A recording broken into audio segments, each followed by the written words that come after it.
சாரோட பழகினதுக்கு அப்புறம் தான் என்னோடய ஜானர் ஷிஃப்ட் நடந்துச்சு. என்னோடய சினிமா பார்க்குற பார்வை மாறிச்சு. அங்கேருந்தே என் லைஃப் வந்து ஒரு பெட்டரான ஒரு பிளேஸ்க்கு போயிடுச்சு. நான் ரொம்ப டவுனாக இருக்கும் போது எப்போவுமே நான் அஜித் சாரோட இன்டர்வியூஸ் நிறைய பார்ப்பேன் ஆன்லைனில்.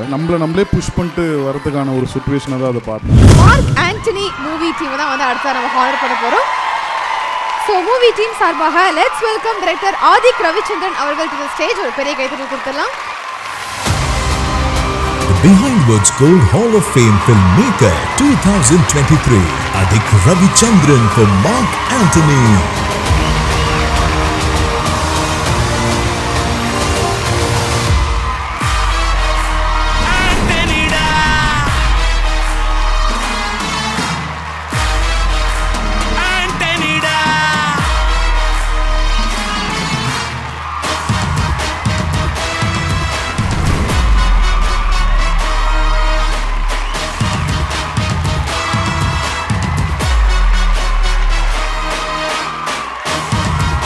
ஸோ மார்க் ஆண்டனி அப்படின்னு அந்த படத்தோட அந்த கதை கரு சொல்லும் போதே வந்து எவ்வளோ ரெஸ்பான்ஸ் இருக்குது அப்படின்னு நீங்கள் வந்து பார்த்துருப்பீங்க. மூவியும் வந்து பயங்கர சூப்பர் டூப்பர் சக்ஸஸ். ஸோ அந்த சக்ஸஸ் மூமெண்ட் லைஃப்பில் பார்க்கும்போது எவ்வளோ ஹாப்பியாக இருக்குது சார்?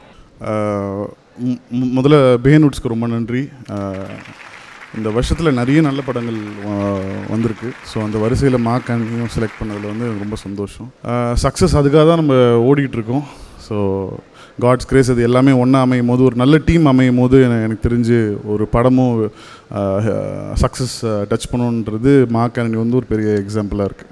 Okay fine. ஸோ இப்போ வந்து ஃபேன்ஸும் உங்ககிட்ட வந்து நிறைய கொஷின்ஸை வந்து கேட்கணும் அப்படின்னு சொல்லி ஆசைப்படுறாங்க. ஹாய் சார், தலையோட படத்தை வந்து நீங்கள் தான் டைரக்ட் பற்றி சொல்லுங்கள் சார்.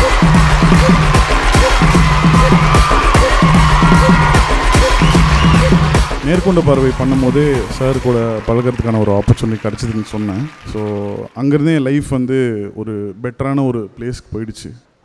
அப்போவே சார் வந்து ஒரு படம் பண்ணலான்னு சொன்னாங்க. நான் அப்போ யோசித்தேன், நம்ம எதுவுமே ப்ரூவ் பண்ணலையே, இல்லையா நம்ம அப்போ தானே ஸ்டார்டிங் லெவல் ஆஃப் ஒரு படியாக நம்ம வச்சுக்கிட்டு இருக்கோம் அப்படின்னு. பட் மார்க் ஆண்டனி பண்ணுறதுக்கான மேஜர் ரீசனும் சார் கொடுத்த கான்ஃபிடென்ட் தான். என்னை பயங்கரமாக புஷ் பண்ணுவார், பயங்கரமாக கான்ஃபிடென்ட் கொடுத்தாரு. இல்லை நீ பெரிய படம் பண்ணுவேன், உன்னால் இன்னும் நல்லா பண்ண முடியும்ன்ட்டு ஒரு கான்ஃபிடென்ஸ் கொடுத்தாரு. அது எப்பவுமே மைண்டில் ஓடிக்கிட்டே இருக்கும். ஏன்னா நம்மளோட ஐடியலாக நம்ம மென்டராக நினச்ச ஒருத்தர் நம்மளை வந்து நம்ம மேலே இவ்வளோ பெரிய கான்ஃபிடென்ஸ் வச்சு புஷ் பண்ணும்போது, ஸோ மார்க் ஆண்டனிக்கு முன்னாடியே அது டிசைர் ஆகிடுச்சுங்க. மார்க் ஆண்டனி ரிலீஸ்க்கு ஒரு 1.5-2 months பிஃபோரே அது வந்து டிசைர் ஆகிடுச்சு. நம்ம சாருக்கு ஒரு படம் நம்ம சாரோட பண்ணுறோன்னு சொல்லி. ஸோ ஆக்சுவலி வந்து படம் ஹிட் ஆயிடுச்சு இல்லையா? ஸோ எப்போவுமே வந்து சினி ஃபீல்டு அப்படின்னு எடுத்துகிட்டு எந்த ஒரு ஃபீல்டுமே அப்ஸ் அண்ட் டவுன்ஸ் கண்டிப்பாக இருக்கும். ஸோ இது ஒரு super duper success and failure சந்திச்ச காலங்களும் இருக்குது. ஸோ அந்த சக்ஸஸ் அந்த ஃபெயிலியர் அதை மேனேஜ் பண்ணது எப்படி டிஃப்ரெஷியேட் பண்ணிக்கிறீங்க, எப்படி அதை மேனேஜ் பண்ணிக்கிறீங்க? அந்த மாதிரி டைமில் மீம்ஸ் எல்லாம் வந்திருக்கும் இல்லையா? இப்போ சக்ஸஸ் ஆனதுக்கு அப்புறமும் அந்த மாதிரி சக்ஸஸ்ஃபுல் மீம்ஸ் எல்லாம் வருது. So how to differentiate between success? நான் ரொம்ப ஏர்லியாகவே director. when I was 22 I directed my first film. நான் 22 வயசில் இருக்கும்போது என் ஃபஸ்ட் படம் டைரக்ட் பண்ணேன். அதுக்கப்புறம் ஃபெயிலியர்ஸ் பார்த்தேன்.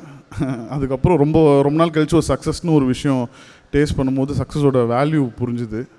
ஸோ நான் ரொம்ப டவுனாக இருக்கும்போது எப்போவுமே நான் அஜித் சாரோட இன்டர்வியூஸ் நிறைய பார்ப்பேன் ஆன்லைனில். ஸோ எனக்கு அதெல்லாம் தான் நம்மளே புஷ் பண்ணிட்டு வரதுக்கான ஒரு சுச்சுவேஷனாக தான் அதை பார்த்தேன். ஸோ எனக்கு தெரிஞ்சு மார்க் ஆண்டனி கரெக்டான ஒரு லேண்டிங் ஸ்பேஸாக எனக்கு அமைஞ்சிருச்சு அதில். ஸோ இதே மாதிரி மூவிஸ் நிறைய உங்ககிட்ட எதிர்பார்க்குறோம். அண்ட் நீங்கள் சொன்னீங்க அந்த ஃபெயிலியர் டைமில் வந்து ஸ்ட்ரகிள்லாம் இருக்கும் இல்லையா? ஸோ அந்த டைமில் வந்து எப்பேற்பட்ட ஒரு ஹியூமன் பீயிங்காக இருந்தாலும் கண்டிப்பாக உடஞ்சிருவாங்க. ஸோ அந்த டைமில் வந்து ஒரு மோட்டிவேட்டிங் ஃபேக்டராக உங்கள் லைஃப்பில் இருந்தது அப்படின்னா என்ன விஷயம்? இல்லை யார் ஒரு பர்சனாக இருந்தாலும் ஓகே. இல்லை நிறைய பேர் இருக்காங்க, என்னோடய ஃப்ரெண்ட்ஸ் இருந்திருக்காங்க. இப்போ நான் வந்து married to my very best friend. So அவங்களும் வந்து என்னோடய அப்ஸ் அண்ட் டவுன்ஸில் நிறைய பார்த்துருக்காங்க. ஸோ வீட்டில் வந்து அம்மா அப்பா ஃபேமிலி நம்மளுக்கு ஒரு மிகப்பெரிய ஒரு சப்போர்ட்டாக எனக்கு இருந்திருக்கு. ஸோ நான் எப்பப்பெல்லாம் வந்து ரொம்ப டவுனாக ஃபீல் பண்ணும்போது நான் புஷ் பண்ணியிருக்காங்க என் ஃப்ரெண்ட்ஸாக இருக்கட்டும். அப்புறம் நேர்கொண்ட பார்வை பண்ணும்போது அஜித் சாரை மீட் பண்ணேன். அவரோட பழக்கத்துக்கான ஒரு ஆப்பர்ச்சுனிட்டி கிடச்சிது. ஸோ சாரோட பழகினதுக்கு அப்புறம் தான் என்னோடய ஜானர் ஷிஃப்ட் நடந்துச்சு. என்னோடய சினிமா பார்க்குற பார்வை மாறிச்சு, லைஃப் பார்க்குற பார்வை நிறைய மாறிச்சு. ஸோ மார்க் ஆண்டனி பண்ணுறதுக்கான முக்கியமான ரீசன் வந்து அந்த நேர்கொண்ட பார்வை, அந்த ஒரு எபிசோட் ஆஃப் லைஃப் வந்து என் லைஃப்பை வந்து மாற்றிடுச்சுன்னு சொல்லுவேன். மாற்றின ஒரு விஷயம். இந்த படத்தில் இருக்கக்கூடிய ஒரு மிகப்பெரிய சேலஞ்சாக பார்க்கும்போதே ஃபீல் ஆகிற ஒரு விஷயம், அந்த டியூவல் சீக்வன்ஸ் சீன்ஸ் எல்லாம் இருக்கும் இல்லையா? ஸோ பார்க்கும்போது எப்படி காம்ப்ளிகேட்டட், எப்படி யோசிச்சாங்க, எப்படி கரெக்டாக ஞாபகத்தில் வச்சு அந்த சீன்ஸ் கனெக்ட் பண்ணாங்க அப்படின்ற மாதிரிலாம் இருந்தது. ஸோ எவ்வளோ சேலஞ்சிங்காக இருந்தது சார் மேக்கிங்? இல்லை, எனக்கு எல்லாத்தோட ரைட்டிங் வந்து பயங்கர சேலஞ்சிங்காக ரொம்ப எக்ஸைட்டிங்காக இருந்துச்சு. என்னோடய ரைட்டிங் டீமில் இருக்க அர்ஜுனாக இருக்கட்டும், ஹரிஷாக இருக்கட்டும், கோ டைரக்டர் ரவி சாராக இருக்கட்டும், ராஜாவாக இருக்கட்டும், நாங்கள் டீமாக வந்து எல்லாருமே இந்த ஒரு ஐடியா நான் எடுத்துகிட்டு போய் சொல்லும் போது எல்லாருமே ரொம்ப எக்ஸைட்டடாக வந்து அதை ரிசீவ் பண்ணாங்க. எனக்கு தெரிஞ்ச ரைட்டிங் ப்ராசஸ் ரொம்ப எக்ஸைட்டிங்காக போச்சு. ஸோ கேரக்டர்ஸாக நம்ம விஷால் சாருக்கும் எஸ்ஜே சூர்யா சாருக்கும் எழுத ஆரம்பிக்கும் போது அது வந்து ஒரு பெரிய சேலஞ்சாக தான் இருந்துச்சு. ஏன்னா ரைட்டிங் நம்ம பண்ணிவிடுவோம், பட் ஸ்க்ரீனில் அது கன்வெர்ட் ஆகிறதுக்கு ஸ்பாட்டில் அந்த ஒரு கெமிஸ்ட்ரின்ற ஒன்று சொல்லுவாங்க இல்லையா ஆர்டிஸ்ட்குள்ளே, அது வந்து ஒர்க் ஆனதுனால உங்களுக்கு ஸ்க்ரீன்லேயும் அது நல்லா தெரிய ஆரம்பிச்சிச்சு. ஸோ மார்க் ஆண்டனி படத்தோட ஒரு ட்ரேட்மார்க்காக இருந்த ஒரு சீன்ஸ் அப்படின்னா சில்க் ஸ்மிதா அவங்க வந்து அந்த ஒரு சீன்ஸ் தான். ஸோ இப்போ எமோஷனை கண்ட்ரோல் பண்ணுங்க. நேற்று போகிறது ஒரு 2.2K கிட்ட கூட ஆஹா சில்க் ஸ்மிதா வராங்க அப்படின்னு ஒரு எக்ஸைட்டான ஒரு விஷயம் அது. ஸோ அது படத்தில் வைக்கணும், இன்கார்பரேட் பண்ணணும் அப்படின்ற ஐடியா எப்படி சார் வந்து? இல்லை, பீரியட் பண்ண போகிறோன்னு முடிவாயிடுச்சு. ஸோ ஆடியன்ஸ் வந்து எந்த இடத்துல கனெக்ட் ஆவாங்க, பிகாஸ் நம்ம எடுக்கிற பிளாட் வந்து ரொம்ப ஃபேண்டஸியான பிளாட், ரொம்ப சைஃபைன்ற விஷயம் நம்ம ஊரில் எப்படி கனெக்ட் ஆகுன்ற டவுட் வந்து எல்லாருக்குமே இருந்துச்சு. இது புரியுமான்ட்டு ஸ்பாட்டில் வந்து நாங்களே எங்களை கேட்டுப்போம், இவ்வளோ நாள் நம்ம ஷூட் பண்ணுறோமே புரியுமா உங்களுக்கு. ஸோ அதெல்லாம் தாண்டி இந்த பிளாட்டுக்குள்ளே வந்து ஒரு என்டர்டெயின்மெண்ட் இருக்கணும்னு ஃபஸ்ட்டு சீன்லேருந்து எண்டு சீன் வரைக்கும் டிசைட் பண்ணிட்டு தான் ஷூட் பண்ண ஸ்டார்ட் பண்ணோம். குறிப்பிட்ட இந்த சீன் வந்து சில்க் ஸ்மிதா மேம் வந்து அப்போது இருந்த பீரியடில் இருக்கும்போது அவங்க வந்து ஒரு கேங்ஸ்டர்ஸாக இருக்கிற ஆண்டனிக்கிட்டையும் ஜாக்கி பண்ணன்கிட்டையும் ஹெல்ப் கேட்டு போனால் எப்படி இருக்கும்ன்ட்டு அந்த ஐடியா எனக்கு தோணும் போதே தெரிஞ்சிச்சு. சரி, இது வந்து ஒரு தியேட்ரிக்கல் மூமெண்ட்டாக இருக்கும்ன்ட்டு அந்த மூமெண்ட்டில் வந்து விஷால் சார் இன்ட்ராக்ட் பண்ணும்போது சூர்யா சார் ஒரு ரியாக்ஷன், ஒரு ஜென்ரலாக இருக்கிற ஒருத்தவங்க வந்து சில்க் ஸ்மிதா மேம் பார்த்தா அது அந்த ஒரு எமோஷன்ஸ்லாம் கரெக்டாக அங்கே ஒர்க் ஆகும். ஸோ அந்த ஒரு கனெக்ட் இருந்ததுனால எனக்கே பெரிய ஷாக். நம்ம அது ஒர்க் ஆகும்னு நினச்சோம், பட் தேட்டரில் அந்தளவுக்கு ரெஸ்பாண்ட் பண்ணுறாங்கன்னு பார்க்கும்போது எனக்கே ரொம்ப சர்ப்ரைசிங்காக தான் இருந்துச்சு. சார் அந்த சீன் அவங்க இருக்காங்க அப்படின்ற மாதிரி அந்த சீன்ஸ்லாம் இருக்குது அப்படின்னு பார்க்கும்போதே பயங்கரமாக எக்ஸைட் ஆனாங்க எல்லாருமே. ஸோ இப்போ வந்து ஒரு டைம் ட்ராவல் நீங்கள் உங்கள் லைஃப்பில் அந்த மாதிரி ஒரு மிஷன் கிடச்சி ஒரு 10 years பிஃபோர் ஆர் இதுக்கு முன்னாடி நடந்த சம்பவங்கள், அதுக்கு போயிட்டு ஏதாவது ஒரு விஷயத்தை மாற்றணும், அது ஃபெயிலியர் ஆன சமயமாக இருக்கிற விஷயமா இருந்தாலும் ஓகே, எதுவாக இருந்தாலும் ஓகே, என்ன மாற்றணும்னு நினைப்பீங்க? இல்லை யாருக்காவது ஒரு பதில் சொல்லணும் அப்படின்னா கூட? நீங்கள் என்ன ஒரு 5-6 years பேக் கேட்டிருந்தா நான் வேறு மாதிரி சொல்லியிருப்பேன். பட் இப்போ எனக்கு உண்மையாகவே எதுவுமே மாற்ற வேணாம் தாங்க நினைக்கிறேன். Because everything happens for a reason. நம்ம பாஸ்டில் ஏதாவது ஒரு விஷயங்கள் வந்து அந்த நேரத்துக்கு நம்மளுக்கு ஒரு பெயின் கொடுக்கும், நம்மளுக்கு என்னடா இது இப்படி நடந்துருச்சே நம்ம யோசிப்போம். பட் அதை கிராஸ் பண்ணி நம்ம ப்ரெசென்ட்டோ இல்லைன்னா ஃப்யூச்சரில் இப்போ நம்ம உட்காந்துருக்கும் போது அது நடந்தனால தான் இது இங்கே நடந்திருக்குன்ற ஒரு பாயிண்ட் நம்மளுக்கு வரும் போது ஓகே தான் நினைக்கிறேன். எனக்கு தெரிஞ்சு நான் எதுவும் மாற்ற வேண்டிய இது இல்லை. அந்த அக்செப்டன்ஸ் அதெல்லாம் ஒரு அந்த எக்ஸ்பீரியன்ஸ் பேஸ் பண்ணி வர்ற ஒரு விஷயம் தான் இல்லையா சார்? இந்த படத்தை பற்றி நான் கேட்கறது வந்து ஒரே ஒரு கேள்வி தான் சார். படத்தில் வந்து சூர்யா சார் அந்த பஸ்ஸில் பார்த்து வைபாவில் சிலுக்கா அப்படின்னு அந்த சீனை மட்டும் எப்படி சார் வச்சிங்க? அந்த சீனை பற்றி மட்டும் கொஞ்சம் சொல்லுங்கள் சார். இல்லை, அந்த சீன் ரைட்டிங்லேயே ரொம்ப ஃபன்னியாகவும் ரொம்ப எக்ஸைட்டிங்காகவும் இருந்துச்சு. எப்போவுமே ஒரு ஸ்கெடியூல் போகிறதுக்கு முன்னாடி சூர்யா சார் வந்து ஒரு ஹோம்ஒர்க் பண்ண வீட்டுக்கு கூப்பிடுவார். அவரோட வீட்டுக்கு போய் உட்காந்து நான் என்னோடய அசோசியேட் ஹரிஷ் வந்து அந்த சீனை வந்து எனாக்ட் பண்ணி காட்டுவோம். எனக்கு வந்து எனக்கு கொஞ்சம் நடித்து காமிக்கிற பழக்கம் இருக்குது. ஸோ கொஞ்சம் சார் இந்த மாதிரிலாம் படம் நல்லாயிருக்கும் சார், அது மாதிரிலாம் படம் நல்லாயிருக்கும் சார்னு சூர்யா சார் அதை கேட்டு அந்த சீனை அப்படி லாக் பண்ணிட்டோம். ஸ்பாட்டில் வந்து வரும்போது நம்ம வந்து சில்கா அந்த ஒரு டைலாக், இப்போ நீங்கள் டைலாக் பேப்பர் படிக்கும்போது ஜாக்கி பாண்டியன் அப்படின்னு கீழே வந்து சில்கா அவ்வளோதான் இருக்கும். ஸோ அது சூர்யா சாரோட மாடுலேஷனில் சொல்லி பார்த்ததுனால சிலுக்கா அப்படின்னு போச்சு. ஸோ அது வந்து அது பயங்கரமாக ஒர்க் ஆச்சு. சார் பார்ட் 2 அப்டேட் இருக்குங்களா? கதையாக அதான் இப்போது ஒரு படம் வந்து இது மாக்கானி ரிலீஸ்க்கு முன்னாடி கேட்டாங்க இது பார்ட் 2 எல்லாம் பண்ணுவீங்களா? நான் சொன்னேன் படம் ஒர்க் ஆச்சுன்னா ஆட்டோமேட்டிக்காக அது நடக்கும்னு. இப்போது அது ஒர்க் ஆகிருக்கு, அப்படின்னா ஆட்டோமேட்டிக்காக அது நடக்கும். ஆஹா, மார்க் ஆண்டனி பார்ட் 2 விரைவில். எஸ்எஸ்சி கூட ஒர்க் பண்ணது ஒரு எக்ஸ்பீரியன்ஸ் சொல்ல முடியுமா? எப்படி இருந்தது உங்களுக்கு? அது வந்து பயங்கரமான ஒரு எக்ஸ்பீரியன்ஸுங்க.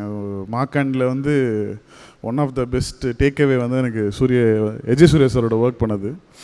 பயங்கர பாக்ஸ் ஆஃப் எனர்ஜி வந்து அவரோட எனர்ஜியை வந்து கட்டைப்படுத்த முடியாது.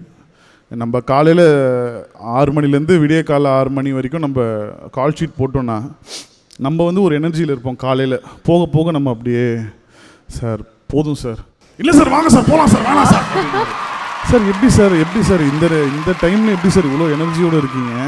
விடிய காலம் 6 மணி சார். என்ன சார் அவர் எனர்ஜி மட்டும் குறையவே குறையாது. அவர் எப்போ அந்த அந்த ஸ்பாட்டுக்கு வந்துட்டாரோ அந்த எனர்ஜி வந்து எங்கேருந்தோ கொண்டு வந்துடுவார். அது வந்து ஒரு பெரிய ஒரு அது வந்து அவருக்காக இருக்கிற ஒரு ஜோன். அது ஆக்சுவலாக அதுதான் S J Surya sir zone. அது இப்போ வந்து நான் பழைய சாங்ஸ்லாம் இருக்குல்ல, அதெல்லாம் புது படத்தில் போட்டு ட்ரெண்ட் ஆக்கிக்கிட்டு இருக்காங்க. இப்போ இதில் கூட இப்போ பஞ்சு மிட்டாய் சாங்ஸ் வந்துச்சு, அதை எப்படி சார் சூஸ் பண்ணீங்க? எப்படி? இல்லை, நம்மெல்லாம் 90s கிட்ஸ் இல்லையா, நம்மளுக்கு அந்த மாதிரி பாட்டெல்லாம் நம்ம நிறைய அப்படியே கனெக்ட் பண்ணிப்போம். ஸோ அந்த ஏராலேருந்து வந்ததுனால நான் தேவா சாரோட பெரிய ஃபேன்.